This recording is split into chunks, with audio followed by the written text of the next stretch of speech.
Bismillahirrahmanirrahim ve bihi nesta'in. Allahumme salli ala seyyidina Muhammed ve ala ali seyyidina Muhammed ve barik ve sellim aleyhim.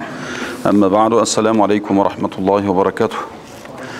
Hormatly cemaat, Allah Taala barыбыздын kılgan ibadat tilek niyetlerdi kabul kılsın. Ötkendögi sağabızды kişine улантабыз. Allah Taala insanды жаратканда дагы ушинтип эки чоң бөлүктөн денеден анан жандан ruhani can dünyamız var. Kudayım uşul iki tarafqa teң Allah Taala parız kılgan hükümleri var. İki tarmaqta teң dene müçöbüzgө sırtkı parız bolgan amaldары var. İçki can dünyamızda dagı parız bolgan ruhani can dünyögө tişelүү, жүрөккө тиешелүү amalдар var, parız bolgan.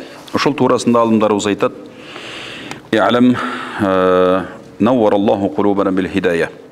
Allah Taala barыбыздан жүрөгүбүздү өзүнүн hidayat nuru менен nurlandırsın. Allah Subhanahu wa Taala adamdардын жүрөктөрүнө içki dүйнөдөгү ишене турган, этикат кыла турган акыйда маселесиндеги бир топ амалдарды парыз кылган дейт. Бул жүрөктөргө.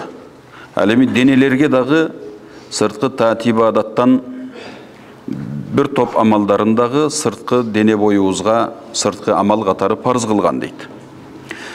Büyük şariat hükümdörün jalpılay alganda insan ibadat kıla turgan hükümdör var.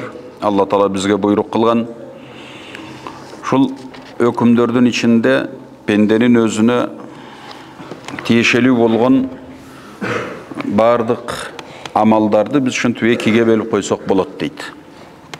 Birincisi bizden sırtkı denebüz menen sırtkı amallar deb esептейбиз. Ушуга тиешелүү болгон өкүмдөр бул ибадат, адат, анан дагы ичип жегенге тиешелүү болгон Алланын буйрук өкүмдөрү бар. Бул биздин сырткы амалдар деп эсептейбиз. Экинчи өкүмдөр болсо бул адамдын ички дүйнөсүнө байланыштуу, жан дүйнөсүнө, руханиятына байланыштуу болгон Алланын өкүмдөрү бар экен. Бұл өкімдер бірінші орында өкімдердің башында иман тұрады дейді. Бұл біздің ішкі дүйнө менен, жан дүйнө менен, жүрек менен парыз қылынған амалдардың ең башында иман тұрады екен. Иманға дағы кененірек тоқталуыз бұйырса, иман деген өзімне, аят хадистемне деп келген, иман дегенде жалпы біздің шариатымызда эмнен айтат, имандын эмне шарттары бар, Кудай буйрусага токтолобуз.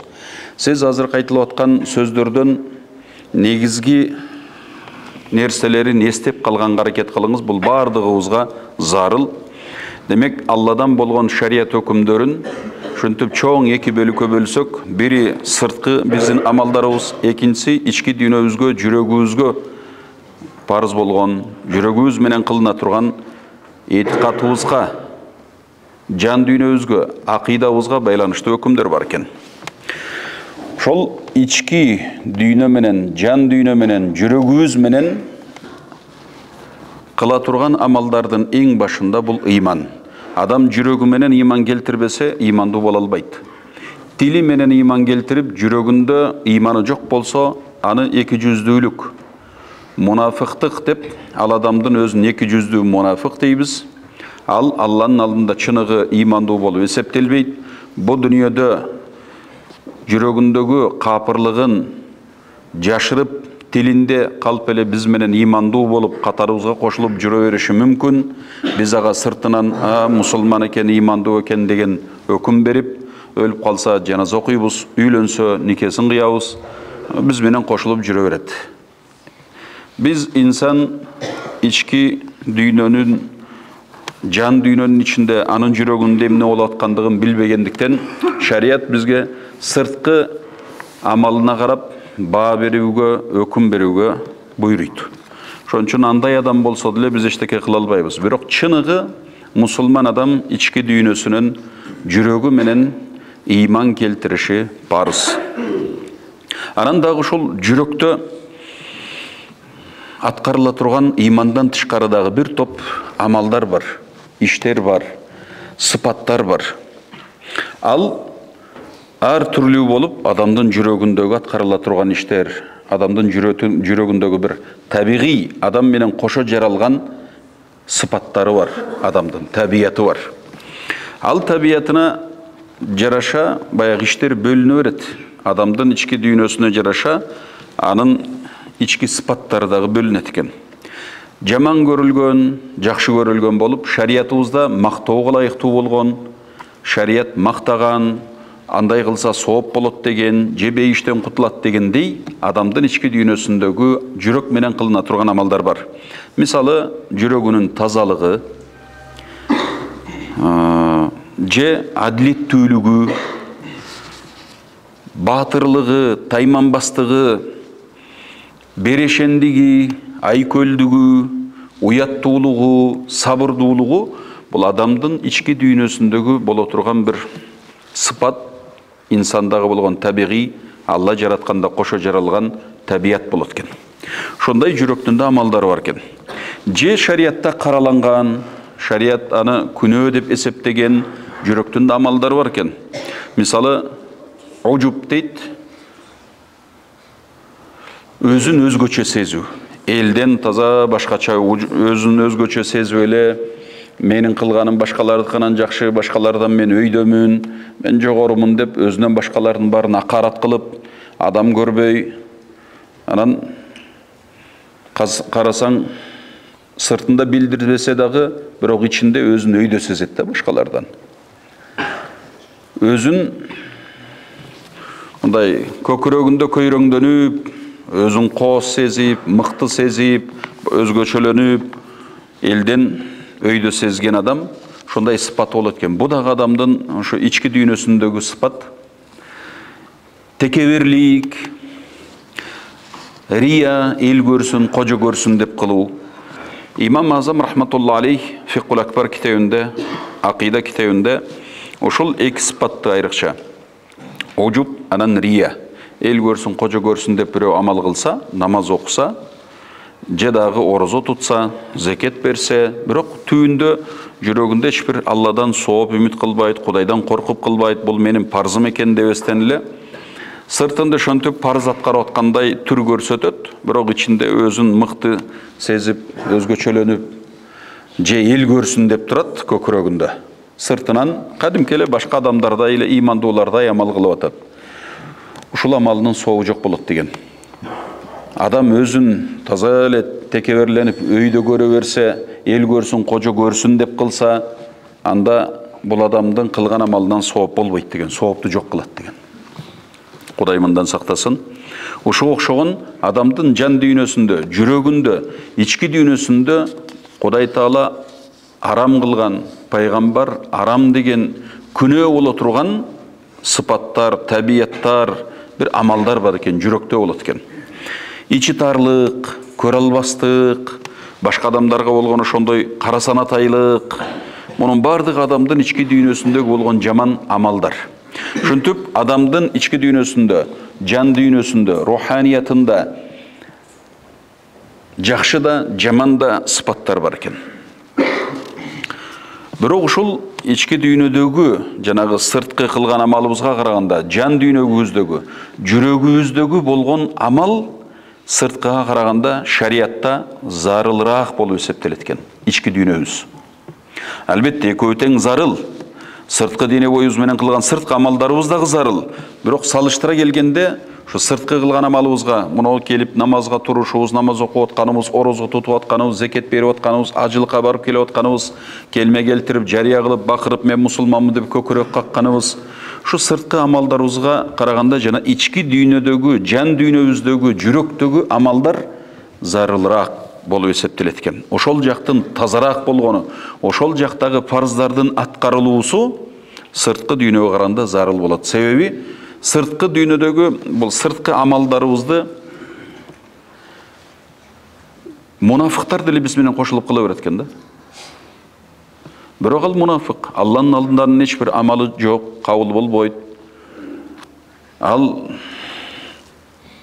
шариятыбызда эң бир жаман сыпаттардан болуп эсептелет, эки жүздүүлүк.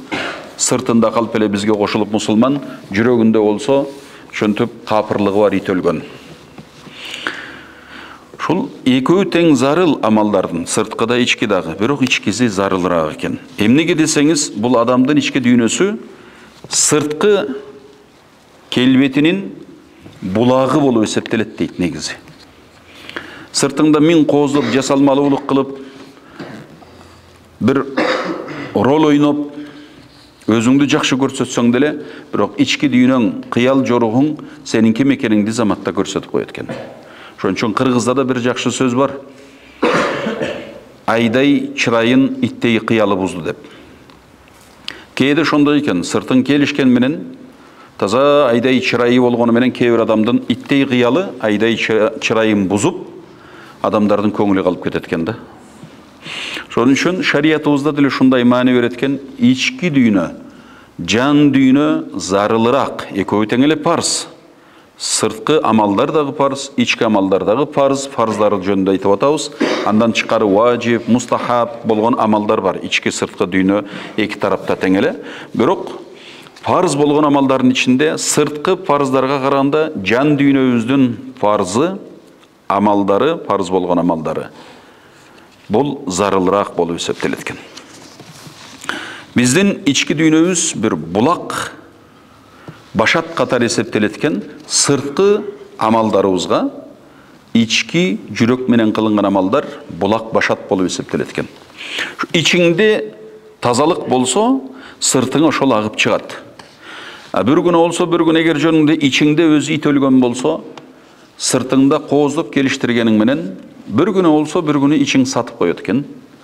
Адамдын ички дүйнөсү сатып коет, анын ким экени билинип калат. Андан кийин ага эч кимдин көңүлү келбейт, анын эки жүздүү экендиги билинип калат. Ички дүйнөсү таза болгон адам, жан дүйнөсү таза болгон адам, ыйманы күчтүү болгон адам, сабыры бар адам, Кудайга болгон айкөлдүгү, беришендиги Кудай жолуна болгон. Амалды чын, дуа кылса чын ыхласы менен ичинен кылат, амал кылса да Аллага таянып кылат. Алладан сооп үмүт кылып кылат, күнөөм кечирилсин деп ички дүйнөсүндөгү амалы зарыл болот экен дагы ошол жак таза болсо, адамдын сырткы кылган амалы дагы таза болуп, сообу көбүрөөк болот экен. Эгер ички дүйнөсү начар болсо, кылган сырткы амалдары дагы бузулган амалдын катарына кошулуп калат экен. Ушуга карап пайгамбар саллаллаху алейхи вассаламдын хадиси, пайгамбарыбыз айтат: "Инна фил жасади мудгатан", адамдын денесинде бир муштум эт бар. "Ида салахат салахал жасаду куллуху". Эгер ушу ички дүйнөсүндөгү жана бир муштум эт таза болсо, анда бүтүн денеси таза болот дейт. "Ва ида фасадат фасадал жасаду куллуху". Эгер ал бир муштум эти таза болбосо, бузулса, анда бүтүн дене бою бузулат дейт. "Ала ва хиял калб". Шуну билгиле, эсиңерде болсун, кулагыңарга күмүш сырга эстен чыкпасын, ошол бир муштум эт бул жүрөк дептир. Субханаллах, кызык. Шарият, пайгамбардын оозунан чыккан сөз, хадис, эмне үчүн пайгамбар ушул адамдын дене боюндагы бир жүрөккө байлап атат? Биздин денебиздин тазалыгын жүрөктүн тазалыгына байлап атат. Эмне мынчалык жүрөктүн зарылдыгы бар? Жүрөк эмне?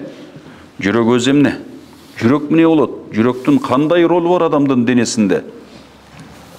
Билебиз, бизде шариятыбызда, Куранда дагы аяттар көп. Пайгамбарыбыздын хадисинде да көп келет. Адамдын жүрөгүн мындай көрө турган, көрүү сезимин берет да адамдын жүрөгүнө. Биле тургандай билүү сезимин берет адамдын жүрөгүнө. Аяттар да бар, хадистер да бар. Жүрөктүн тирүүлүгү жөнүндө сөз кылынат аят хадистердечи. Кызык, эмне үчүн адамды ошентип жүрөккө басым, адамдын дене боюнун ичинде ушул жүрөккө басым жасалат? Эмнеге? Себеби жерде пайгамбарыбыз айтып атат, жүрөктүн тазалыгы менен адамдын өзүнүн тазалыгы келип чыгат экен. Жүрөктүн кирлиги менен, жүрөктүн бузулушу менен адамдын турган турпатынын бузулушу жөнүндө кабар берип атат. Мурунку сабакта да кайталаганбыз, кайталай кетем. Кече 90-жылдардан кийин ачылды.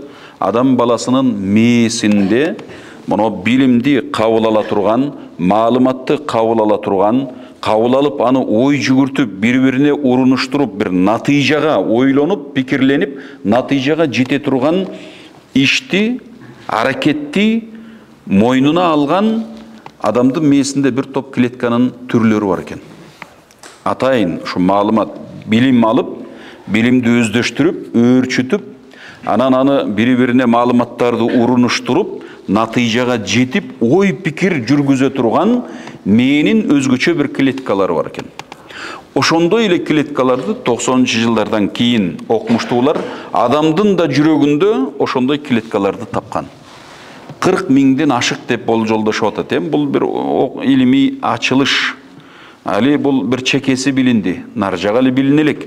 Бирок пайгамбарыбыздын хадисинде, Куранда жүрөктө ошентип, жүрөктүн тирүү болуусун, жүрөктүн өлүшүн, жүрөктүн көрүшүн, жүрөктүн угушуу жөнүндө шариятыбызда далилдер бар. Анан бул жана 90-жылдардан кийинки ачылыштардан улам адамдын жүрөгүндөгү атайын маалымат алып, маалымат таратып, маалыматты өздөштүрүп, ой жүгүртүүгө жарамдуу болгон клеткалардын өзгөчөлүгүн карап, окумуштуулар ушундай ойго келип атат. Адамдын жүрөгү өзүнчө мындай ой жүгүртө алат экен. Адамдын жүрөгү бир маалыматты кабыл ала алат экен. Адамдын жүрөгү бир нерсени сезип биле алат экен, дейт. Жүрөк дагы көрүшү мүмкүн. Биздин шариятыбызда ошондой, мына башыбыздагы көздү араб тилинде басар дейт. Жүрөктөгү көздү басыйра дейт. Бул илгертен биздин алым уламаларыбыз ушундай термин кылып киргизип койгон. Башыбыздагы көз бар, жүрөктүн көзү бар. Башыбызда акыл бар, жүрөктүн акылы бар. Жүрөктө маалыматты кабыл алып, маалыматты кайра бере алат экен. Биздин муну акыл эсибиз кадимкидей эле маалыматты кабыл алып, ошону муну тилибиз менен сыртка чыгаргандай эле жүрөк менен кабыл алынган маалымат болот. Жүрөк аркылуу да кайра маалымат берилет экен. Бул илимий түрдө далилденген нерсе. Кызык. Биз негизи башыбыз менен билген нерсени адам тилибиз менен чыгарып, колубуз менен жаңсап, оюңдагы бар нерсени билдиресиң. Бирок инсанда ушундай да мүмкүнчүлүк бар экен. Кудайым инсанды ушундай чоң мүмкүнчүлүктөр менен жараткан. Жүрөктүн өзү менен маалымат алып, жүрөк менен кайра башка бирөөнүн жүрөгүнө маалымат берсе болот экен. Эгер ошол жүрөктөр тирүү жүрөк болсо, Алланы зикир кылган болсо, жүрөк дагы кыйналып, кысталып, жүрөк дагы туталанып, жүрөк дагы сыгылган, кысылган учуру көп болот экен. Бул акыл эске караганда адамдын жүрөгү ошондой жаманыраак болот экен. Ошого анан Алла Таала Куранда астагфирулла ала бизикриллахи татмаиннул кулуб садакаллахул азим.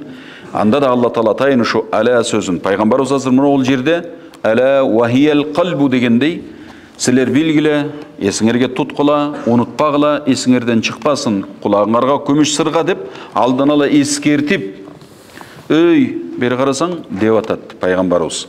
Ошо жанагы бир муштумет бул жүрөк. Алла Таала да куду ушул ыкманы колдонуп, пайгамбар ушу Алла Тааланы ээрчип бул сөздү айтты да. Алла Таала да Куранда ала шуну билип алгыла. Эсиңерге сактап, көкүрөгүңөргө түйүп алгыла. Унутуп койбогула. Кулагыңарга күмүш сырга болсун деп алдын ала эскертип туруп, бизикриллахи татмаиннул кулуб, Алланы зикир кылуу менен гана, Алланы эстөө менен гана силердин жүрөгүңөр тынчтанат дейт Алла Таала. Ооба, жүрөгүбүз уйку туйгу болгон кезде бул сырткы акыл эсиңде эчтеке болбой калат. Акыл эсиң ордунда эле турат, кыйналбайсың, чарчабайсың, чалыкпайсың. Денең деле сонун болуп турушу мүмкүн. Кээде денең чарчайт, кээде чыйралып өзүнө келип калат. Бирок жүрөгүң сыгылганда, бул дене боюңдун, денеңден сен спортсмен болсоң деле, жаш болсоң деле, кары болсоң деле, жүрөгүңдүн уйгу туйгусу сенин денеңди чарчатып коет. Акыл эсиңди да чарчатып коет. Акыл эсиң дагы эмне кыларын билбей, жүрөккө карап баш ийип калат. Жүрөк бул адамдын денесиндеги мүчөлөрдүн султаны. Биз ыйман келтиргенде ушу жүрөк менен ыйман келтирсек, анда ыйманыбыз ыйман болот. Жүрөккө ыйман кирбесе, анда ыйманы мунафыктын ыйманы болот. Ошондой жүрөккө байланыштуу пайгамбарыбыз хадис айтты, демек Алла Таала Куранда аят айтты, жүрөктүн тирүүлүгү, жүрөктүн Алланы зикир кылышы, ойлобоңуз мен акыл эс менен деп. Акыл эстин зикир кылуусу башка. Акыл эстин кабыл алышы, түшүнүүсү башка. Бирок чыныгы Алланы эстөө, зикир кылуу бул адамдын, мусулман адамдын жүрөгү менен болот. Жана чыныгы ыйман чыныгы айкөлдүк, берешендик, батырлык, тайманбастык, сабырдуулук мунун бардык адамдын жүрөгүнөн келип чыга турган сыпат табият болуп эсептелет. Болуптур. Муну дагы мындай деп кененирээк баяндайт. Адамдын жүрөгүнүн бузулса бүт денеси бузулат экен, адамдын жүрөгү таза болсо бүт денеси таза болот экен. Эмне үчүн? Десе бу киши мындай дейт. وبيان ذلك أن الله سبحانه خلق في القلب غرائز وقوى. Allah Taala adamdın жүрөгүнө дейт, bir табияттарды, bir sıfattарды кошо жараткан дейт. Biz жаралганда эле биздин жүрөгүбүз менен кошо жарала турган bir табият sıfattар бар экен. Кызыгы, ушул sıfattардын ар бири өзүнүн талабы болот экен. Жүрөгүбүздө bir sıfattар бар, Алла жаратып койгон. Bir табият бар инсандын жүрөгүндө. Жүрөк инсан жаралганда кошо жаралат. И анан ошол ар бир табияттын, сыпаттын өзүнүн талабы болот экен. Субханалла. Ал талап кылганда дагы, талабы башталганда туу чокусуна жетишти эңсеп, ошону көксөп, жүрөгүбүздөгү табият ошого умтулат экен. Өзүнүн максатына жетиш үчүн жана адамдын жүрөгүндөгү табияты, жүрөгүндөгү сыпаты козголуп, адамга таасир берет экен. Ошолордун бири ачуу. Инсандын ачуу келет го. Ушул ачуу ал-гадаб, инсан жаралганда кошо табиятында, жүрөгүндө жаралган сыпаттардын бири, жүрөгүндө жаралган табияттын бирөөсү катары эсептелет экен. Жүрөк менен кошо ачуу. Янан бул ачуу өзүнүн талабы бар экен. Адам ачуу келгенде bir нерсени талап кылат да ачуусу. Менен талап кылат десе, татлубуш ташаффи вал интиқам. Кимге ачуу келсе, ошодон өч алып, өзүнүн ачуусун кандырууну талап кылат экен. Бул инсандын табияты. Субханалла. Ва фихи камалуха ва лаззатуха. Ошол ачуу келген адам жанантип бирөөдөн өч алгызы келип, өзүнүн ачуун кандыргызы келип, анан ошону кандырса, өч алса, ошодон рахат алып, адамдын жана табияты ордуна келип, же колу менен тийгизип, колу тийип, уруп өчүн алышы мүмкүн.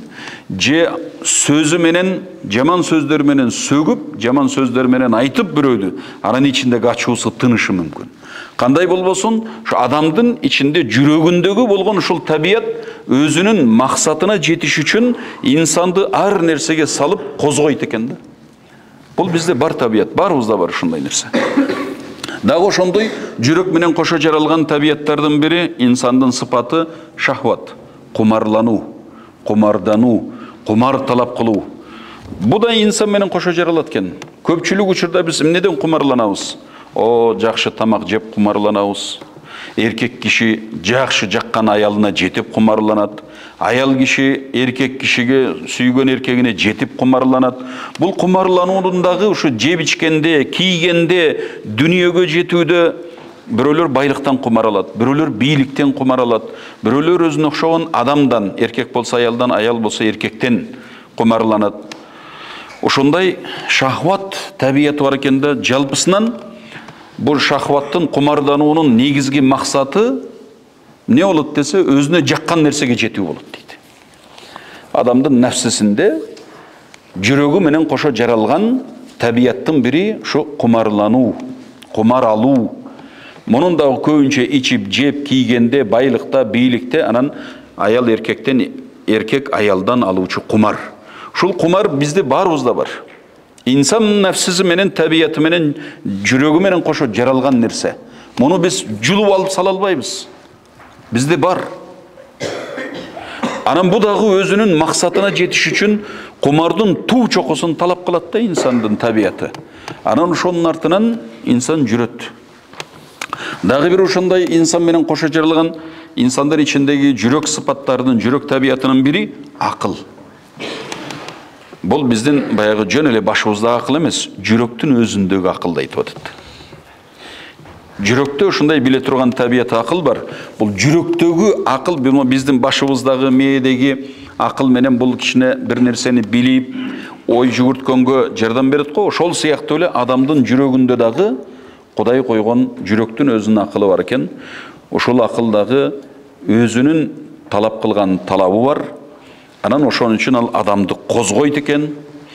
Туу чокусу бар. Анындағы өзі жете тұрған. Бұл ақыл нені талап қылат десеңіз, жана ачуу, өч алууну талап кылат экен. Кумарлануу болсо, ушу туу чокусуна кумардын эң бир чокусуна жеткизи келет экен. А бул акыл болсо, бир нерсени билүүнү, таанууну талап кылат экен. Ал-илм вал ма'рифа дейт. Акыл бир нерсени тааныш керек. Өзүнө дагы жаккан нерсени, улам жаңы маалыматты билүүнү каалайт экен. Айрыкча жүрөк. Жөн эле бул баштан акылдан тышкары, ыймандуу адамдын жүрөгүнүн талабы башка болот экен. Жалпы эле инсандын өзүндө бар, мейли ыймансыз болсо деле, анын жүрөгүндө дагы ушул табияттар бар, ушул сыпаттар бар. Ушул аркылуу анын жүрөгү козголуп, бир нерсени билгиси келет. Ошондой мындан да башка инсанда табият сыпаттары бар, бирок негизги ушул үчөөсүн бул киши да айтып атат бу жерде китепте. Эми дейт, ушул үч табияты адамдагы сыпаты. Ар кимиси өзү баягы талап кылган талабын туу чокусуна жеткиргиси келет экен. Кудайым инсанга ушундай табият берип койгон. Бул токтобостон дейт, инсанды аракетке салган ушул нерселер болот дейт. Ачуудун айынан ар бир сыпат адамды козгоп, баягы туу чокусуна жеткизи келет дагы, адамдын ой пикири жанагы үчөөсүнө кызмат кыла баштайт дейт. Ачуудун максатына жетип, ачуу өзүнүн туу чокусуна жетип, өч алыш үчүн байкуш баш ошого пикирленип, ойлонуп, шарт түзүп берип, тигиден кантип өч алсам болот, кантип аны сөксөм болот, кантип урсам болот, эмне кылсам болот дегенде кызмат кылат экен адамдын пикири. Өч алыш үчүн ойлонуп, пикирленип, өттөп жетиш керек дейт экен. Демеле майда чүйдөсүнө чейин кирип, ыкыр чикирине чейин билип, бирөөдөн өч алыш үчүн адам болгон убактысын, байлыгын да жумшап, таанышын да салып, жанагы ачуу табияты күчөп кеткенде, адам ошонун артынан чуркап, бар быдырынын барын, дүнүйөсүндө, убактысында, ой пикиринде ошол жака жумшап калат экен. Эгер анын ачуу күчөп кетсе.